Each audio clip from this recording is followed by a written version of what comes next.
There exists in the South Carolina Historical Society archives a sealed document dated March 1847, marked with a warning that still chills researchers who discover it. Contains testimony too disturbing for public record. May God forgive what men have done. Inside those yellowed pages lies the testimony of 8 plantation owners who suffered identical horrific injuries over a span of 11 years. Each man castrated with surgical precision, each attack occurring within 24 hours of a specific, unspeakable act. The perpetrator was never caught, never identified in official records, but whispered accounts among freed slaves after the Civil War spoke of a man they called Silas the Silent, a field hand who could not scream, whose vocal cords had been damaged beyond repair, and who exacted a revenge so methodical and terrifying that even his fellow enslaved people feared to speak his name aloud. What you are about to hear is the reconstruction of events that South Carolina authorities deliberately obscured, a pattern of violence so disturbing that it was easier to pretend it never happened than to confront what it revealed about the plantation system itself. Before we continue with the story of Silas and the 8 men who fell victim to his calculated fury, I need to ask you something. This channel exists to bring you the darkest, most unsettling true stories from American history, the ones that textbooks won't touch. If you appreciate content that doesn't shy away from historical horror, hit that subscribe button right now. And I'm curious, where are you listening from? Drop a comment with your state or city. Now, let's descend into one of the most disturbing cases of revenge in American history. The sealed testimony wasn't opened by accident.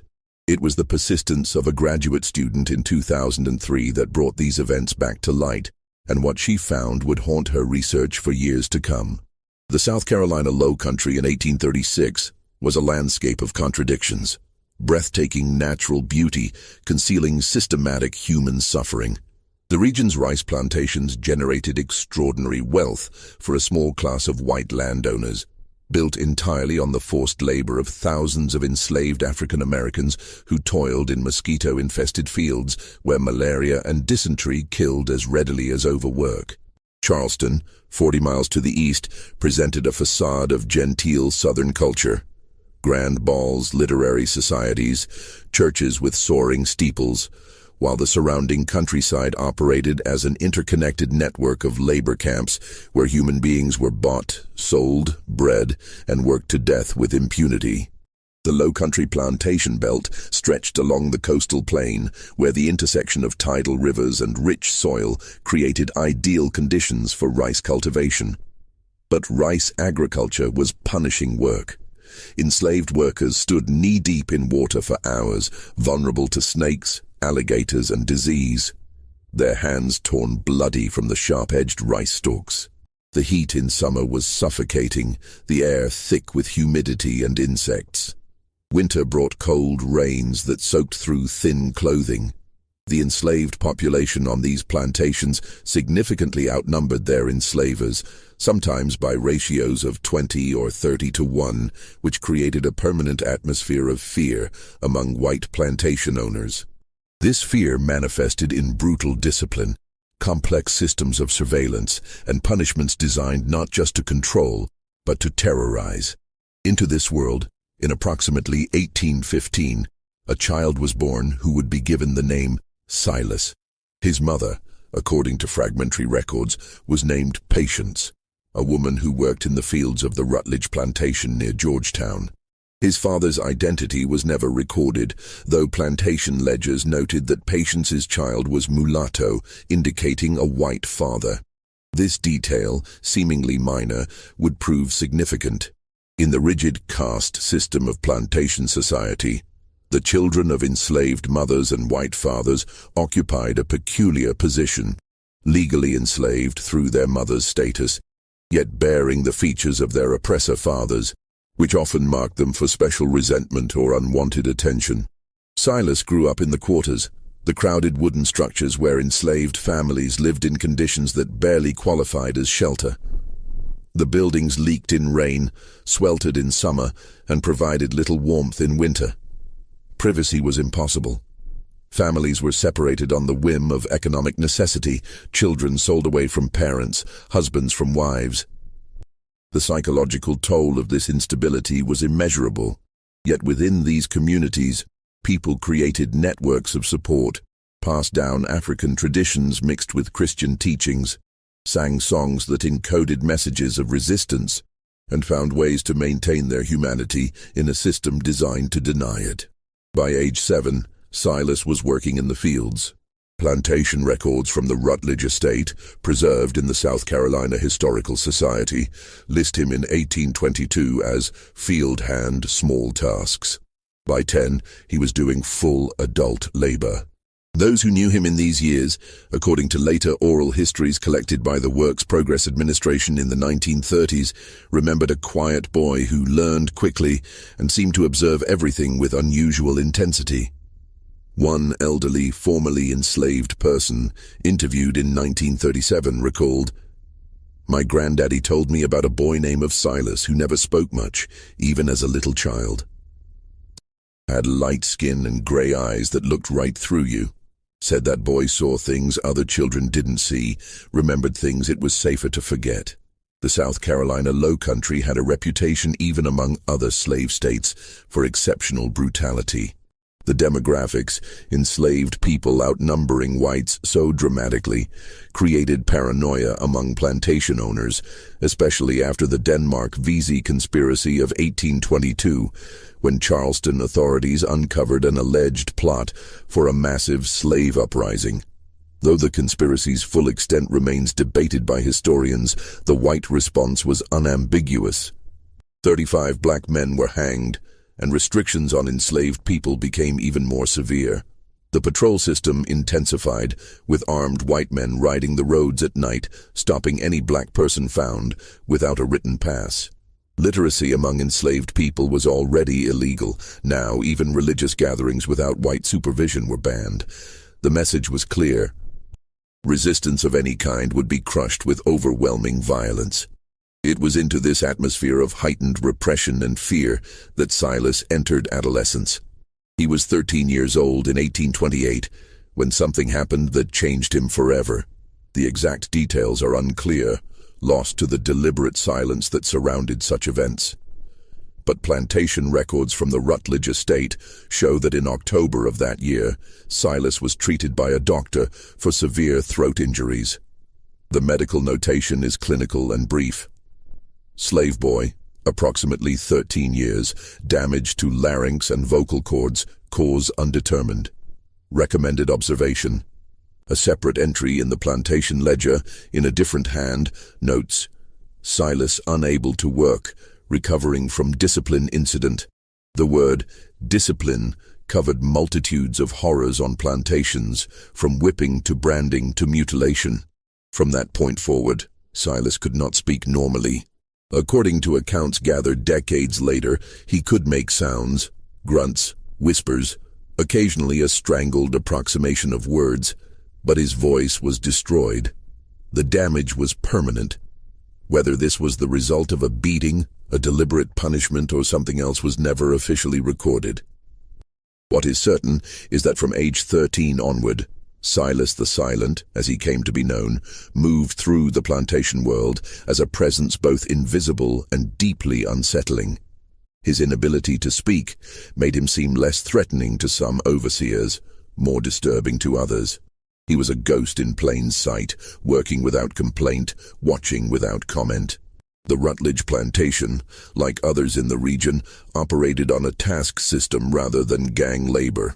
Enslaved workers were assigned specific tasks each day, a certain amount of rice to thresh, a field to hoe, ditches to dig, and once completed, their time was theoretically their own. In practice, tasks were often impossible to complete within daylight hours, forcing people to work late into the evening. But the system did allow for small pockets of autonomy, gardens where enslaved people grew their own food, opportunities to earn tiny amounts of money by selling surplus produce or fish caught in rivers.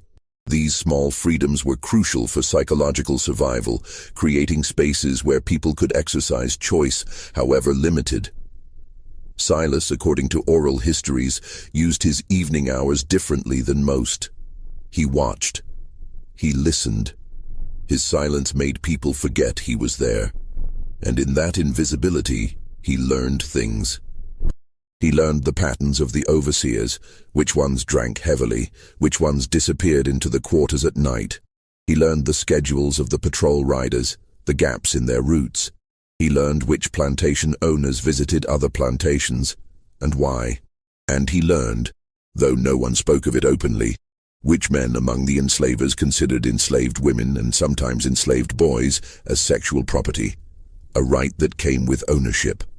The first incident occurred on a humid night in August 1836, though its full significance wouldn't be understood until much later. The victim was Nathaniel Grayson, a 32-year-old plantation owner whose property bordered the Rutledge estate. Grayson was found in his bedroom at dawn by his wife, conscious but in shock, blood soaking through the bedsheets. He had been castrated with what the doctor who treated him described as almost surgical precision. The bedroom door had been locked from the inside. The windows were shuttered and latched. There was no sign of forced entry, no evidence of struggle beyond the injury itself. Grayson, when he could speak, claimed he had woken to a hand over his mouth, a flash of metal, and pain so intense he lost consciousness. He saw nothing, heard nothing except breathing, steady, controlled breathing. The local sheriff, Benjamin Carr, investigated with the assistance of the slave patrol. Every enslaved person on Grayson's plantation was interrogated. Several were whipped on suspicion, a common practice designed more to reassert control than to extract information. Nothing useful emerged. Grayson's wife insisted no enslaved person had been in the house that evening. The house servants, questioned separately, confirmed they had been locked in their quarters as usual at nightfall, a practice Grayson followed religiously. The investigation stalled within days, and while rumors spread among white society, theories of revenge, whispers of abolition conspiracies, no arrest was made. What the sheriff's report didn't include, because Grayson refused to speak of it, was what had happened the previous afternoon. A field hand from the neighboring Rutledge plantation, a young man named Silas, had been loaned to Grayson for the day to assist with repairs to a rice mill. Such temporary transfers were common, a system of mutual assistance among plantation owners. The work had taken until evening, and rather than send Silas back in darkness, Grayson had kept him overnight in a storage shed near the main house. Grayson had visited that shed around 10 o'clock that evening. He was there for approximately half an hour. When he emerged, adjusting his clothing, Silas emerged behind him, moving slowly, his face unreadable. Grayson told his overseer to return Silas to the Rutledge plantation at first light. That was the last coherent order he gave before the attack. No connection was made. Grayson himself never mentioned Silas's presence on the property. To do so would have required explaining why he'd visited the shed late at night, and such an admission would have raised questions Grayson had no intention of answering. In the honor culture of the Southern plantation elite, certain things were understood but never acknowledged. Sexual access to enslaved people was simultaneously a casual practice and an unmentionable reality. To speak of it openly was to violate social codes that maintained the fiction of white gentility. So Grayson suffered in silence, eventually telling people he had been attacked by an unknown intruder, possibly a runaway slave, who had mysteriously gained entry to his locked bedroom. Silas returned to the Rutledge plantation. He worked in the fields. He said nothing because he could say nothing. His face betrayed no emotion. Life continued. 18 months passed. Then, in February 1838, a second incident occurred. The victim this time was Thomas Wainwright, owner of a medium-sized plantation 12 miles south of the Rutledge property. Wainwright was 41 years old, married with 4 children, a respected member of his local church. He was found by his overseer in the plantation office, a small building separate from the main house, castrated in the same precise manner as Grayson. The door had been bolted from inside. Wainwright was unconscious from blood loss and shock. He survived, but remained unable to provide any useful description of his attacker. He claimed he remembered nothing, He had been working late on account books, and the next thing he knew, he was waking in agony. The sheriff investigated again. This time, the similarities to the Grayson case were noted.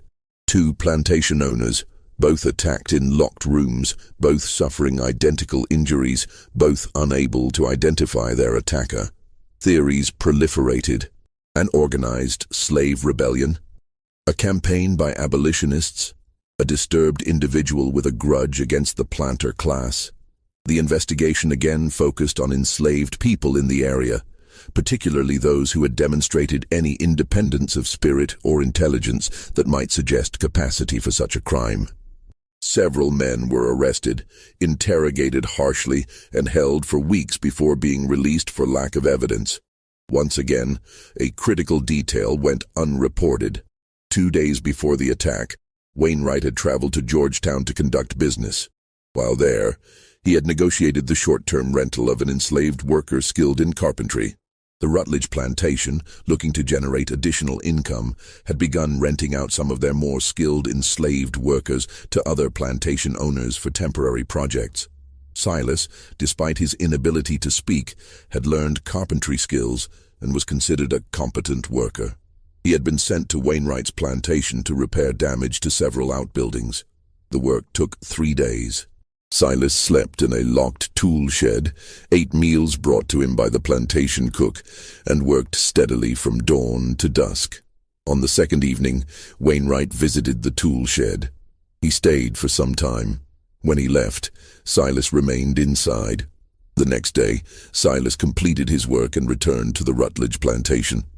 The day after that, Wainwright was found castrated in his office. No connection was made because no one was looking for a connection. The idea that an enslaved person, particularly one who could not speak, could not cry out, could not even tell anyone what was happening to him, might be capable of such calculated revenge was unthinkable within the worldview of plantation society. Enslaved people were property, incapable of the kind of strategic thinking required for such acts. That they suffered was acknowledged with indifference. That they might respond with methodical violence was beyond consideration. But among the enslaved communities of the Low Country, whispers began. Nothing explicit, nothing that could be traced or used as evidence, but a pattern of knowing glances, careful silences. The name Silas was mentioned in contexts that suggested more than his carpentry skills. An elderly woman interviewed decades later recalled, "We knew there was somebody making those white men pay." Didn't know for certain who, but there was talk about a man who couldn't speak, who moved like a shadow. People were scared of him, but not the way you'd be scared of something evil. More like how you'd be scared of a storm. You know it's coming. You know it's powerful, and you just try to stay out of its way. By 1840, 4 plantation owners in the South Carolina Low Country had suffered the same fate. Each attack followed an identical pattern. Locked rooms, no sign of forced entry, surgical precision, no useful description of the attacker. The victims, Grayson, Wainwright, and now Edmund Talbot and Henry Prescott, had little in common on the surface. They were different ages, owned plantations of different sizes, belonged to different social circles. The only thread connecting them was geography. All lived within a 20-mile radius. All were part of the interconnected economic network of rice plantations that defined the region. The attacks had created a climate of fear among the planter class. Locked doors no longer felt secure. The presence of enslaved people in and around homes, once taken for granted, now generated paranoia. Some plantation owners began sleeping with loaded pistols. Others installed additional locks, hired extra overseers, increased the brutality of their control measures in hopes of intimidating potential attackers. The slave patrols intensified their night rides, stopping and questioning any black person found on the roads after dark. But the attacks continued, unpredictable in timing but consistent in method. What the plantation owners didn't know, what they couldn't know because they had never paid attention to the movement of enslaved workers between plantations, was that Silas had been present on each property in the days immediately before each attack. The Rutledge Plantation had developed a profitable side business, renting out skilled enslaved workers, And Silas, with his carpentry abilities and his unsettling silence, was frequently loaned to other plantations for short-term projects. He was invisible, a tool rather than a person in the eyes of those who rented his labor. The pattern was never documented in any official record, but it was there. Silas would arrive at a plantation, work diligently for several days, sleep wherever he was assigned, usually a shed or storage building separate from the main slave quarters, and complete his tasks efficiently. And on some of these plantations, not all but some, a particular owner would visit him in the night. What happened during those visits was never discussed, never recorded, existed only in the private hell of those who experienced it and the cold calculation of the one who remembered. Then Silas would return to the Rutledge plantation, and within 48 hours, the man who had visited him would be found castrated, often in a locked room, the attack executed with such speed and silence that even a wife sleeping in the same house might hear nothing. The investigation, such as it was, remained fragmented because no one connected the attacks. Each incident was treated as separate, investigated by local authorities who communicated poorly with their counterparts in neighboring jurisdictions. Sheriff Carr, who had investigated the first 2 cases, was now convinced he was dealing with a serial attacker, but his attempts to coordinate a broader investigation met resistance. Plantation owners were reluctant to discuss the attacks openly, partly from shame at their injuries, partly from fear of encouraging copycat crimes or slave insurrections. The South Carolina Gazette published brief reports of violent incidents on low-country plantations, but deliberately avoided details that might inspire panic or provide information to potential attackers.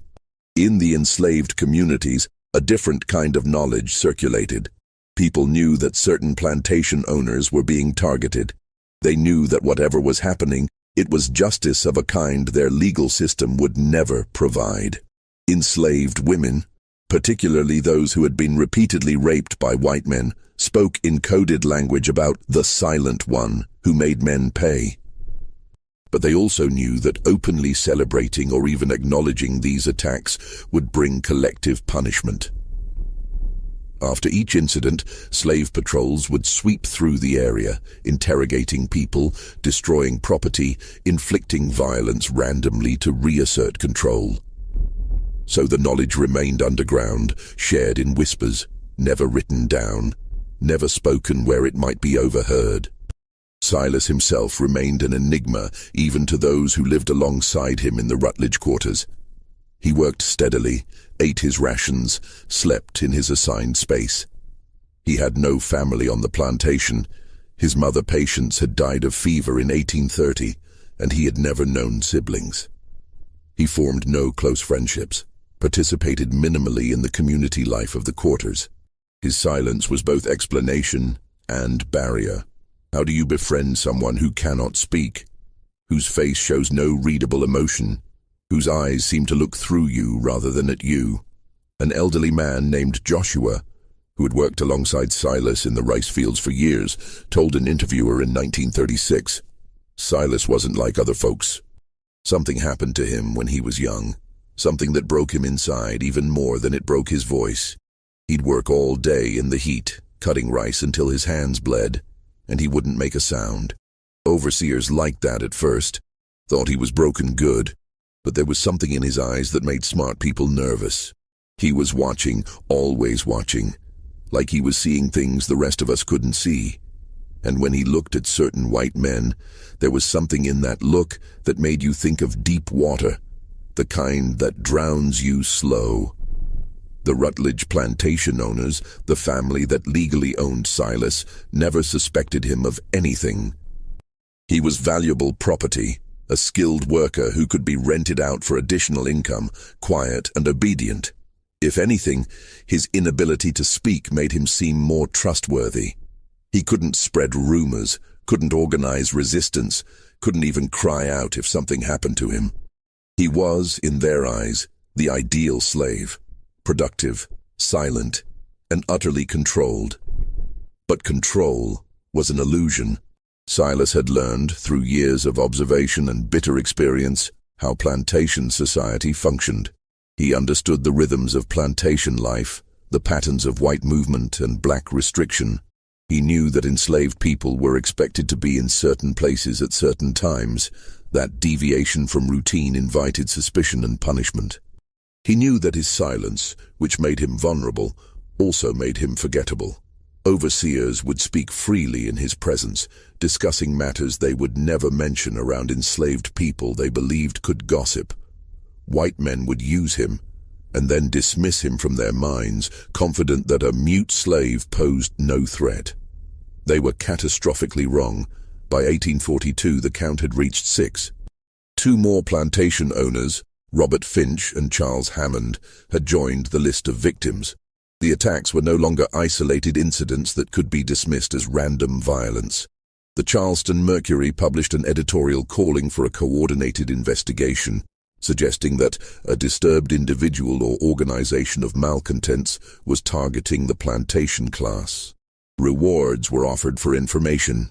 The governor authorized additional militia resources to support local law enforcement, but the investigation continued to flounder because the victims, almost without exception, refused to provide certain information.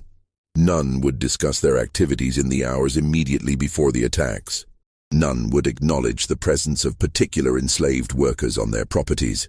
To do so would have required admitting to behaviors that, while common, were supposed to remain unspoken.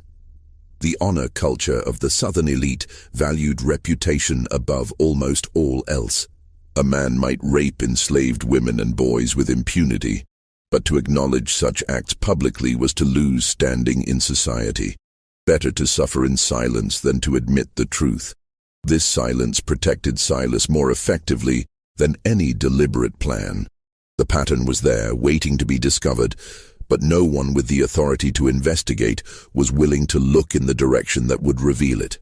And so the attacks continued, each one a precise, methodical act of revenge that left its victim alive but destroyed, capable of knowing what had been done to him, but powerless to name his attacker. Just when the investigation seemed hopelessly stalled, an unexpected witness emerged who would threaten to unravel everything.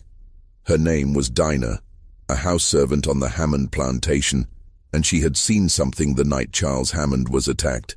Something she couldn't forget, no matter how much she wanted to. Dinah was 34 years old in 1842, a woman who had spent her entire life enslaved on various low-country plantations. She had been sold twice, once as a child when her original owner died, once as a young woman when a plantation went bankrupt. The Hammond plantation was her 3rd place of bondage. As a house servant, she occupied a complicated position in plantation hierarchy. House slaves generally had better food, better clothing, and less physically demanding work than field hands. But this proximity to white owners came with its own terrors. House servants saw and heard things, marital conflicts, financial troubles, private cruelties, that made them uniquely vulnerable. Knowledge was dangerous for enslaved people. Witnessing things you weren't supposed to see could get you sold, beaten, or killed. On the night of Charles Hammond's attack, Dinah had been sleeping in a small room off the kitchen, as was customary for the cook and primary house servant.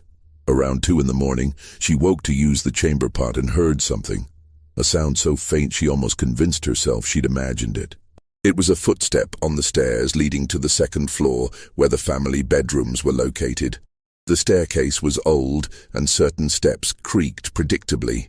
Dinah knew those sounds intimately, had climbed those stairs countless times each day. What she heard was someone moving slowly, carefully testing each step to minimize noise. She should have stayed in her room. Every instinct of survival told her to remain silent, to see nothing, to know nothing. But curiosity, or perhaps some deeper intuition, drew her to the doorway. The house was dark, except for a single candle she lit, shielding its light with her hand. She moved to where she could see the staircase. A figure stood at the top, barely visible in the darkness. The silhouette was male, lean, moving with careful deliberation toward Hammond's bedroom. For a moment, Dinah's heart stopped, thinking she was witnessing a murder in progress. Then the figure turned slightly, and candlelight caught his face for just an instant. She recognized him. Silas, the carpenter from the Rutledge plantation, who had been working on the property for the past 3 days, repairing the gallery railings and several window frames. He had been locked in the tool shed each night, or so everyone assumed. Clearly, he had found a way out. As Dinah watched, frozen in her doorway, Silas reached Hammond's bedroom door. She expected it to be locked. Hammond locked his door every night, paranoid about the recent attacks on plantation owners. But the door opened silently. Silas slipped inside. The door closed. Dinah stood paralyzed with indecision. She should wake someone, should raise an alarm. But something stopped her. Perhaps it was the memory of Hammond's visits to the quarters. The way he selected women with the casual authority of someone choosing fruit at market. Perhaps it was the knowledge that whatever was about to happen, she wanted no part of it. Perhaps it was recognition that the silent man who had just entered that bedroom was enacting a kind of justice the legal system would never provide. She returned to her room. She lay awake, listening. The house remained quiet. No screams, no struggle, no sounds of violence, just silence. Deep and complete. When Hammond's agonized moaning began just before dawn, Dinah was already in the kitchen, starting the fire, preparing breakfast. She was there when Hammond's wife began screaming, when the doctor was summoned, when chaos erupted through the household. And when the sheriff arrived to question everyone, Dinah said nothing about what she had seen, nothing about the figure on the stairs, nothing about Silas entering the locked bedroom. But silence has a way of festering, especially when weighted with knowledge that might save lives, or condemn them. Dinah carried what she knew through the remainder of 1842 and into 1843, watching Silas when he occasionally returned to the Hammond plantation for additional work, observing him with a mixture of fear and something close to awe. He never acknowledged her with anything more than the briefest glance, but she felt certain he knew that she had seen him. They existed in a state of mutual silence, each holding knowledge that could destroy the other. The 7th attack occurred in November 1843.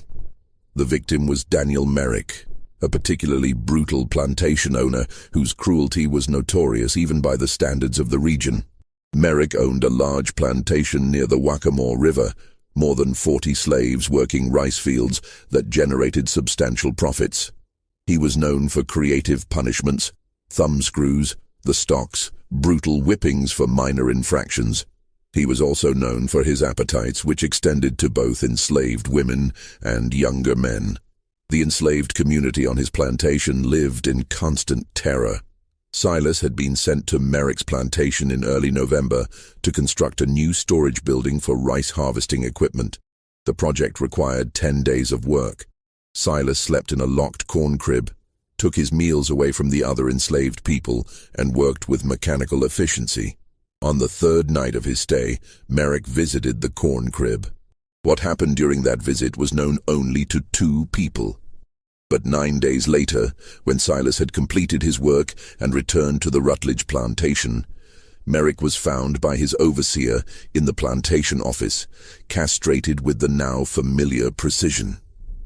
By this point, 7 plantation owners had been attacked. The pattern should have been obvious, but it remained hidden because the necessary information was fragmented across different plantations, different jurisdictions, different social circles that communicated poorly. The victims had formed an informal association, meeting occasionally to share information and theories, but their shame and reluctance to discuss certain details prevented them from seeing the pattern. They knew they were being targeted by someone with detailed knowledge of their homes and habits, but they couldn't or wouldn't acknowledge the common thread. That common thread was Silas, the silent carpenter who moved between plantations like a ghost, working diligently, observing carefully, remembering everything. He had developed his method over years, identified the locations where he was most vulnerable, determined the layout of plantation houses through casual observation during his work. Note the patterns of patrols and overseer movements. Then, when the time came, he would escape from whatever shed or building where he was locked at night, Locks were simple devices, easily manipulated with the right tools, and as a carpenter, he had access to tools and make his way to the house of his target. Getting inside locked houses required patience and careful observation.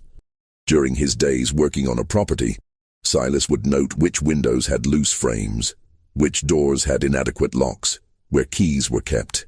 He learned that many plantation houses, for all their grandeur, were poorly secured. Locks were meant to keep enslaved people out, but they were often old, poorly maintained, opened with skeleton keys that a skilled carpenter could replicate.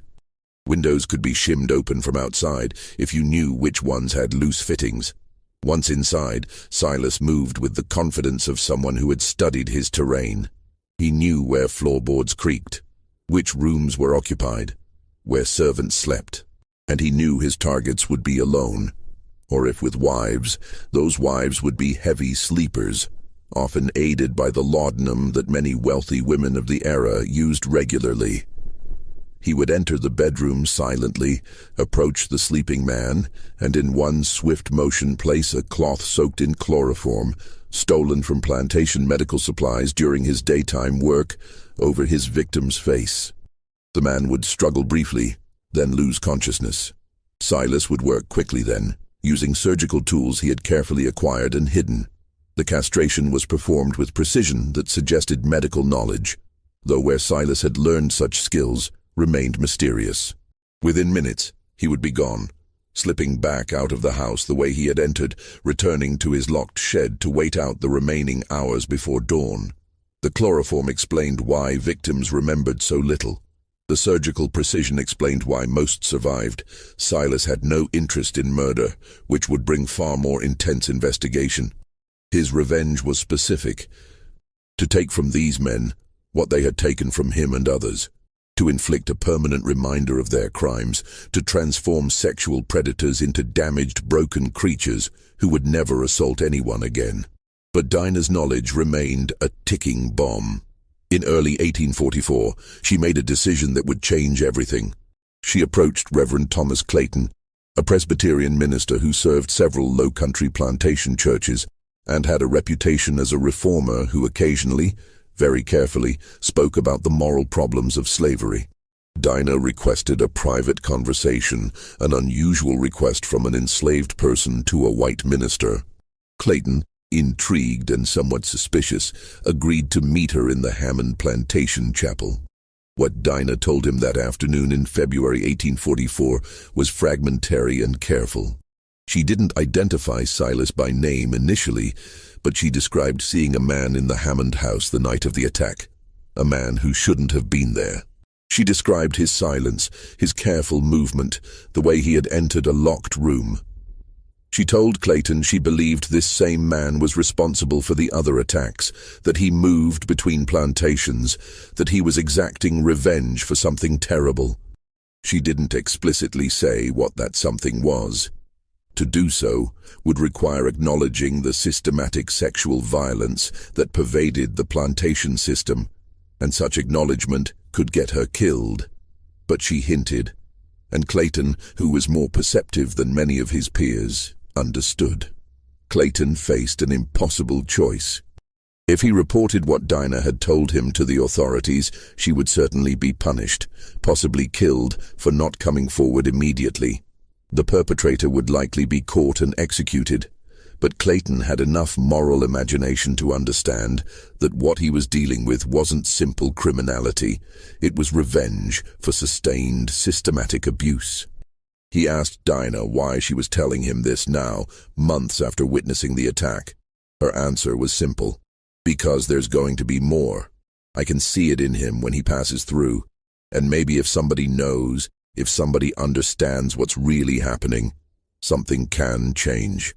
Clayton made a decision that defied every social convention of his time and place. He said nothing to the authorities. Instead, he began his own quiet investigation, traveling between plantations, speaking to enslaved people under the guise of religious ministry, gathering stories that confirmed what Dinah had suggested. He learned about a silent carpenter named Silas. He learned about plantation owners who visited locked sheds at night. He learned about a pattern of horror that the white establishment refused to acknowledge because acknowledging it would require confronting the deepest moral rot of the slavery system. What Clayton didn't anticipate was that his investigation would draw attention. In a society built on surveillance and control, a white minister asking careful questions about plantation owners and their private behavior raised alarms. By summer of 1844, Clayton found himself called before a committee of concerned citizens in Georgetown, questioned about his activities, warned that his interference in plantation discipline was unwelcome. He was told, in terms that left no room for misunderstanding, that his continued service as a minister in the Low Country depended entirely on his discretion and his willingness to support, not question, the established social order. One committee member, a prominent plantation owner named Augustine Sheffield, was particularly direct. "We understand you've been asking questions about matters that don't concern the spiritual welfare of anyone, Reverend. Questions that suggest you've forgotten your place and purpose here. That can be corrected, or it can be concluded. The choice is yours." Clayton understood the threat. He stopped his investigation, or appeared to, but he kept detailed private journals, documenting everything he had learned, writing in a personal shorthand that he believed would protect the information if his papers were ever seized. These journals, discovered in a Charleston estate sale in 1998, provide the most complete contemporary account of what was actually happening in the Low Country between 1836 and 1847. In one entry from August 1844, Clayton wrote, "I have learned the identity of the man they seek, though they know not whom they seek. He is called Silas, property of the Rutledge estate, a carpenter of some skill who cannot speak. I have learned why he cannot speak, the result of violence inflicted upon him as a boy of 13, the nature of which I cannot bring myself to write even in this private record. I have learned what has been done to him repeatedly since, by men who saw his silence as invitation rather than injury, and I have learned what he has done in response. God forgive me, I cannot condemn him. The law would hang him without hesitation, but what law protects him? What justice exists for one such as he? I am meant to preach forgiveness and redemption, yet I find myself hoping he is never caught, that his terrible justice continues until every man who has violated him pays in full." Meanwhile, Silas continued his work, unaware that anyone had begun to piece together the pattern. The Rutledge plantation continued to profit from renting out their skilled carpenter, and Silas continued to move between properties, a silent presence that white society had learned to ignore completely. But something was changing in him, according to those who observed him during these years. The elderly, formerly enslaved people interviewed in the 1930s spoke of a man who seemed to be slowly disappearing even as he remained physically present. "He got thinner," one woman recalled, "like he was burning up from the inside. His eyes got darker, deeper. You'd look at him and feel like you were looking into a well with no bottom." Some folks started avoiding him, not because they thought he'd hurt them, but because being near him felt like being near something that had already died, but forgot to stop moving. The eighth and final attack occurred in March 1847, and it would prove different from all the others in ways that would finally force the truth into the open. The target was Jonathan Caldwell, a 47-year-old plantation owner whose property sat along the Black River, one of the most profitable rice-growing regions in South Carolina. Caldwell was wealthy even by planter standards, owning more than 60 enslaved people and extensive land holdings. He was also a member of the state legislature, a position that gave him considerable political influence and protection. Unlike the previous victims, who had been reluctant to discuss their attacks publicly, Caldwell was known for his arrogance and his belief that his political connections made him untouchable. In early March 1847, Caldwell contracted with the Rutledge plantation to borrow Silas for a month-long project: the construction of a new overseer's house and the renovation of several slave quarters that had fallen into disrepair. It was an ambitious project that would require Silas to work on the Caldwell plantation for an extended period, longer than any of his previous assignments. The Rutledge estate manager, pleased with the substantial rental fee Caldwell was offering, agreed immediately. Silas was transported to the Caldwell plantation on March 3rd, along with the tools and materials he would need. The Caldwell plantation was larger and more brutal than most. The overseer, a man named Horace Strickland, was notorious for his violence. He carried a whip at all times and used it freely. The enslaved population lived in constant fear, worked past the point of exhaustion, and suffered punishments for infractions real and imagined. Several people had died in the fields in recent years from overwork and untreated injuries. The atmosphere was oppressive, heavy with the kind of despair that comes from knowing no relief is possible, no escape available. Silas was assigned to sleep in a small workshop separate from the main quarters, a building where tools were stored and minor repairs completed. It was a wooden structure with a heavy lock on the door, bars on the single window.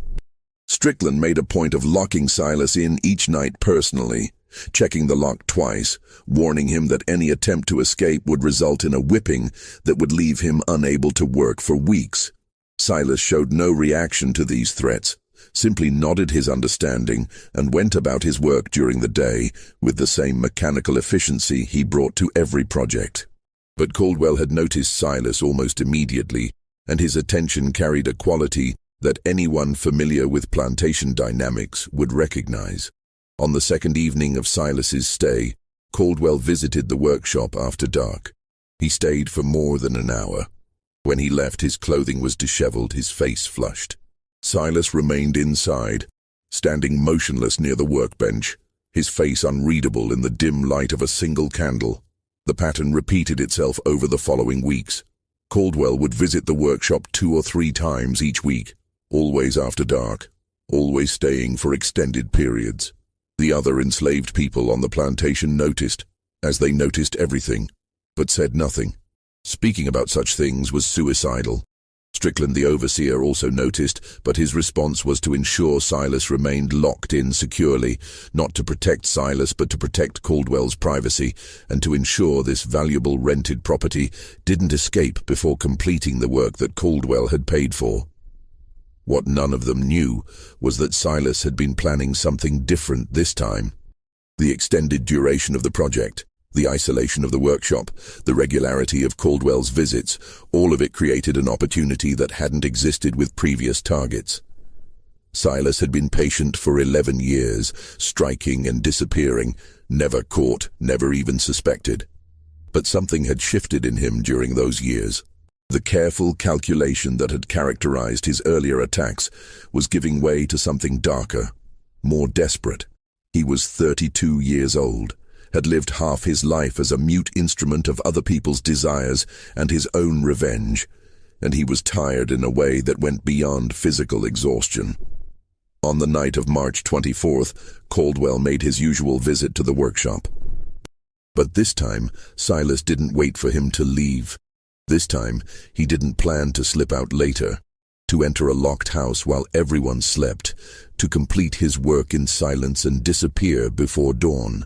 This time, when Caldwell finished his assault and began to dress, Silas moved. The attack was swift and brutal.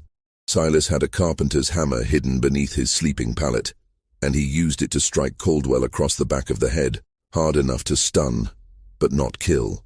Caldwell collapsed, conscious but disoriented, unable to cry out. Silas worked quickly then, using rope from his carpentry supplies to bind Caldwell's hands and feet, stuffing a rag into his mouth to muffle any sounds. Then he lit every candle in the workshop, creating brightness that was unusual, almost ritualistic. And he retrieved the surgical tools he had carefully maintained over the years, cleaned and sharpened after each use, kept hidden in a secret compartment in his tool chest. What happened next took nearly an hour. Unlike the previous attacks, which had been executed with swift precision while victims were unconscious, this time Silas worked slowly, methodically, while Caldwell was fully aware. The castration was performed in stages, with long pauses between each cut, during which Silas would simply stare at Caldwell's face. watching the terror and pain, making no sound himself but ensuring his victim understood exactly what was happening and why. It was torture, deliberate and calculated, a reversal of power so complete that Caldwell, for perhaps the first time in his privileged life, understood what it meant to be utterly helpless, to have your body violated while you were powerless to prevent it, to know that no one would come to help you because you were not considered fully human by those who held power over you. When Silas finally finished, he cleaned his tools carefully, put them away, and did something he had never done before. He unlocked the workshop door from the inside and walked out into the night, making no attempt to hide, no attempt to return to the locked building before dawn. He walked across the plantation yard, past the main house where lamps still burned in some windows, past the quarters where enslaved people lay awake, listening to sounds they couldn't quite identify. He walked to the edge of the plantation property, to the river that marked the boundary, and he stood there looking at the dark water as the first light of dawn began to gray the eastern sky. He was found there at sunrise by Strickland, the overseer, who had discovered Caldwell in the workshop screaming through his gag, barely conscious from blood loss and shock. Strickland had immediately organized a search, expecting to chase an escaped slave through the swamps. Instead, he found Silas standing calmly by the river, his hands still stained with blood, his face showing no emotion, no fear, no regret. When Strickland approached with 3 other white men, all armed, Silas made no attempt to run. He simply turned to look at them, and later Strickland would tell people that the look in Silas's eyes was the most terrifying thing he had ever seen. Not rage, not madness, but something emptier and colder, like looking into the eyes of a man who had already left his body behind. Just when you think you understand the full scope of this horror, remember that Caldwell was the 8th victim we know about. How many others might there have been? Attacks that went unreported, victims too ashamed to admit what had happened to them. If this story is giving you chills, share this video with someone who appreciates dark historical mysteries. Hit that like button to support content that doesn't shy away from the brutal truths of American history. And don't forget to subscribe. We have more stories like this one, tales that history tried to bury. Now, let's see what happened when the truth finally came out. They arrested Silas immediately, shackled him with irons on his wrists and ankles, locked him in a storage shed on the Caldwell plantation while they decided what to do. Caldwell was taken to Charleston for emergency medical treatment. He survived, like all the previous victims, but the injury was catastrophic and permanent. News of the attack spread rapidly through the Lowcountry, and for the first time, the authorities began to seriously investigate whether this might be connected to the previous incidents. Sheriff Carr, who had been investigating these attacks for more than a decade, traveled immediately to the Caldwell plantation. For the first time, he had an actual suspect in custody. The interrogation began the following day, March 26, 1847. In a small room in the Georgetown courthouse where Silas had been transferred under heavy guard. Present were Sheriff Carr, 2 deputies, the district attorney, and Reverend Clayton, who had been summoned at Carr's request because he was known to have the trust of enslaved people and might be able to get Silas to communicate despite his inability to speak. The interrogation transcript, part of the sealed documents later archived by the South Carolina Historical Society, makes for disturbing reading. Silas was brought in chains into the room, his hands shackled to a ring bolted into the floor. He sat without resistance, his face showing no expression, his damaged throat making occasional involuntary sounds, but no words. Sheriff Carr began with direct questions. Did you attack Jonathan Caldwell? Did you castrate him? Silas nodded slowly to both questions. No denial, no attempt to escape responsibility. Then Carr asked the question that mattered. Have you done this before? Are you responsible for the other attacks? Silas stared at him for a long moment, then nodded again. The men in the room exchanged glances. They had suspected, but confirmation was different. Carr pressed further. How many? How many men have you attacked? Silas held up both hands, fingers spread. 8. Carr felt something cold settle in his stomach. Why? Why did you do this? It was Reverend Clayton who intervened then. He had brought paper and pencil, thinking Silas might be able to write. But when he offered them, Silas shook his head. He couldn't read or write. Literacy was illegal for enslaved people, and he had never been taught. So Clayton tried a different approach. He began asking yes or no questions, and Silas responded with nods or headshakes.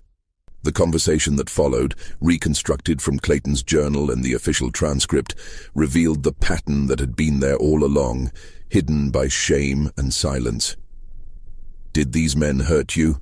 Clayton asked. Silas nodded.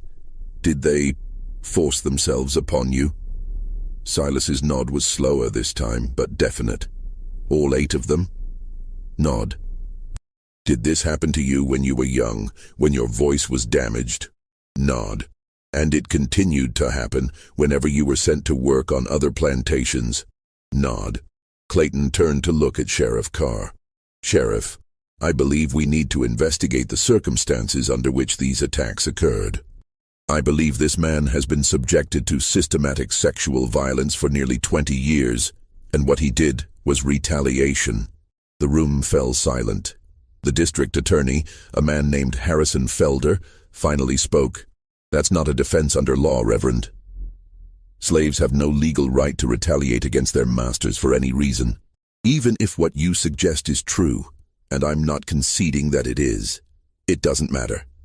This man mutilated 8 white men of standing. He'll hang for this."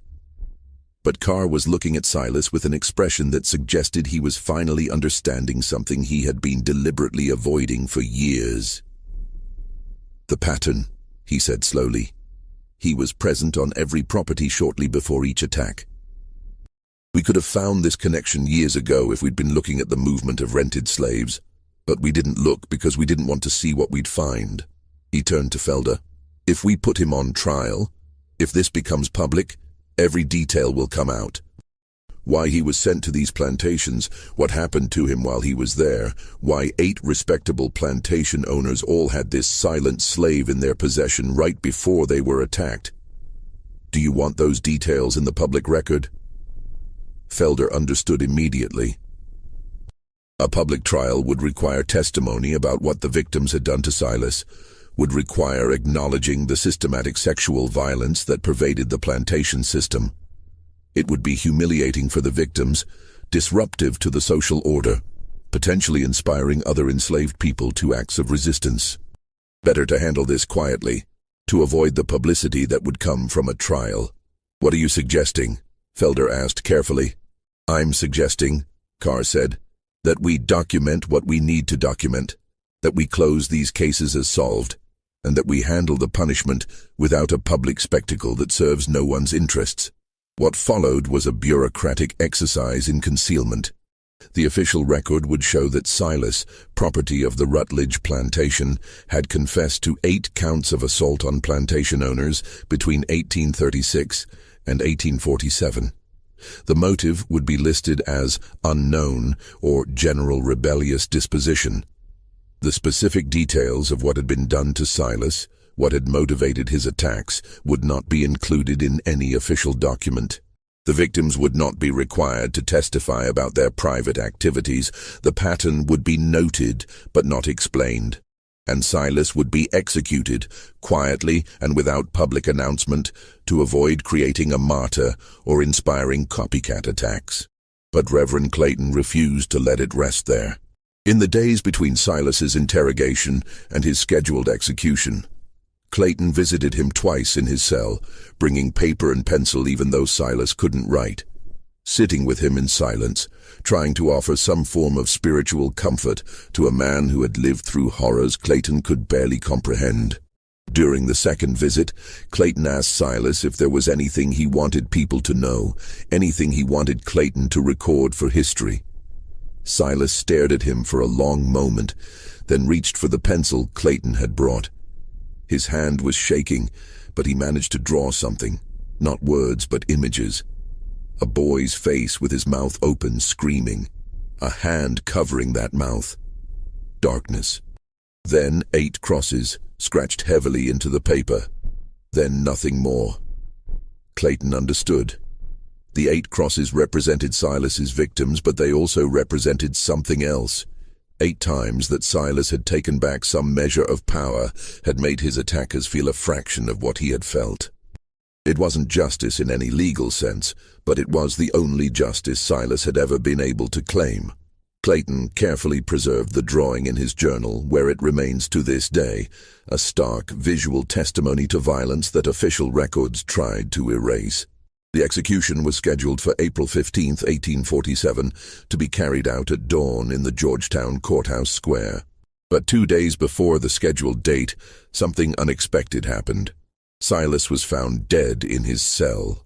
The official cause of death was listed as suicide by hanging, using strips of cloth torn from his blanket. But there were inconsistencies in the report that raised questions then, and continue to raise questions now. The cell was supposedly under constant guard. The cloth strips would have required considerable time to tear and braid into a rope strong enough to support a man's weight. And several people who saw the body noted bruising around the throat that seemed inconsistent with self-inflicted hanging. Whether Silas took his own life, or whether he was killed to prevent a public execution that might draw unwanted attention, that question was never officially answered. His body was buried in an unmarked grave in the cemetery reserved for enslaved people, a location that has since been lost to development and time. There is no headstone, no memorial, nothing to mark where Silas the Silent finally found silence in death.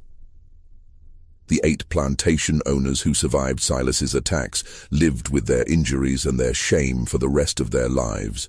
Several left the region, moving to other states where their histories were unknown.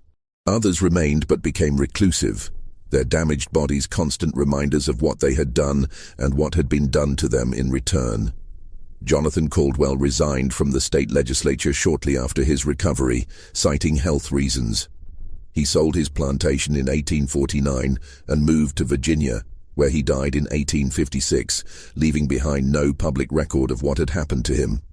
Nathaniel Grayson, the first victim, lived until 1861, long enough to see the beginning of the Civil War that would eventually destroy the system that had enabled his crimes. He never married, never spoke publicly about his attack, and died isolated and alone in the house where it had occurred. The Rutledge Plantation continued to operate until 1865, when the Union Army's occupation of South Carolina effectively ended slavery in the region. The plantation buildings were burned during the war, and the land was eventually divided and sold. No records survive of what happened to the enslaved people who had lived there, including those who had known Silas, worked alongside him, perhaps even suspected what he was doing during those 11 years. They scattered after emancipation, seeking family members sold away, trying to build new lives in a society that offered freedom in name but little in practice. Some of their descendants still live in the Lowcountry, though few know their connections to this history. Reverend Thomas Clayton continued his ministry in South Carolina until 1852, when he resigned and moved to Pennsylvania, a state where he could work more openly with abolitionist organizations. His journals were inherited by his daughter, who preserved them carefully but never published them. She understood that the stories they contained were too dangerous, too revelatory, too challenging to the narratives that both North and South wanted to tell about slavery. Those journals passed through several generations of Clayton's descendants before being donated to a historical society, where they remained largely unexamined until the late 20th century. The sealed document that contains the official record of Silas's crimes and execution was deposited in the South Carolina Historical Society archives in 1847 with instructions that it not be opened without special permission. That restriction remained in place for more than 150 years. When a graduate student named Michelle Torres finally gained access to the document in 2003 as part of her dissertation research on plantation violence, she found not just the story of Silas, but dozens of other cases, documented instances of enslaved people resisting their treatment in ways that ranged from subtle sabotage to outright violence, all deliberately obscured in official records to avoid acknowledging that enslaved people had agency, intelligence, and the capacity for strategic resistance. Torres's dissertation, published in 2006, brought Silas's story back into public knowledge for the first time in over a century. The academic community's response was mixed. Some historians praised her work for illuminating a form of resistance that had been systematically erased from historical narratives. Others criticized her for potentially glorifying violence or for speculating about details that couldn't be definitively proven. But what no one could dispute was the central truth that her research had uncovered. Silas was not an isolated case. The sexual violence that he experienced, that drove him to his terrible revenge, was endemic to the slavery system. And resistance to that violence, while often hidden or disguised, was far more common than historical records suggested. Today, there is no memorial to Silas in South Carolina. No historical marker noting what happened in the Low Country between 1836 and 1847. The plantations where he worked have largely disappeared, replaced by suburban development or reclaimed by forest. The courthouse where he was interrogated still stands, but is now a museum that focuses on more palatable aspects of the region's history. Revolutionary War heroes, antebellum architecture, natural beauty. The darker stories, the ones that reveal the true human cost of slavery, remain largely untold in official historical narratives. But in certain communities, particularly among descendants of enslaved people in the Low Country, the story of Silas the Silent has been preserved through oral tradition. It's told as a ghost story sometimes, a tale of revenge from beyond the grave. Other times it's told as a cautionary tale about what happens when people are pushed beyond endurance, when systems of oppression become so brutal that resistance becomes inevitable no matter the cost. And occasionally, it's told as a story of justice. Imperfect, terrible, but justice nonetheless, enacted by someone who had no other recourse, no other way to make his suffering mean something. The question of whether Silas was a victim, a villain, or something more complex than either category allows, continues to generate debate among historians and ethicists. He killed no one, but he inflicted terrible injuries on 8 men. Those injuries were acts of revenge for sexual violence he suffered repeatedly over nearly 2 decades. Does that make him a hero? A criminal? A symptom of a system so morally bankrupt that it created the conditions for such desperate acts? The answer, perhaps, depends on whether you believe justice can exist outside the law, whether revenge can ever be righteous, whether a person who has been denied every form of legal protection and human dignity can be judged by the standards of a society that refused to acknowledge their humanity in the first place. What cannot be debated is the historical reality that Silas's story represents. He was one person, but his experience was shared by countless thousands who were never named, never remembered, whose resistance, whether through violence, flight, sabotage, or simple survival, has been systematically erased from the narratives we tell about American history. Every plantation had its secrets, its hidden violence, its buried stories. Silas is unusual only in that his story eventually came to light, preserved in sealed documents and private journals, by people who recognized that the truth, however terrible, deserved to be remembered. So what do you think of this story? Was Silas justified in what he did? Could there have been any other form of justice available to him? Leave your comment below and let me know your thoughts. These historical conversations matter because they force us to confront uncomfortable truths about our past. If you found this story compelling and want more deep dives into the dark corners of American history, make sure you're subscribed to this channel and hit that notification bell so you never miss a video. Share this with someone who appreciates history that doesn't look away from the hardest truths. And remember, these aren't just stories from the past, they're foundations of the present, patterns that echo through generations. Understanding them is the first step toward ensuring they never repeat. Until next time, keep questioning, keep learning, and never forget that behind every historical statistic, there were real people with real lives, real suffering, and sometimes terrible choices that made perfect sense in their desperate circumstances.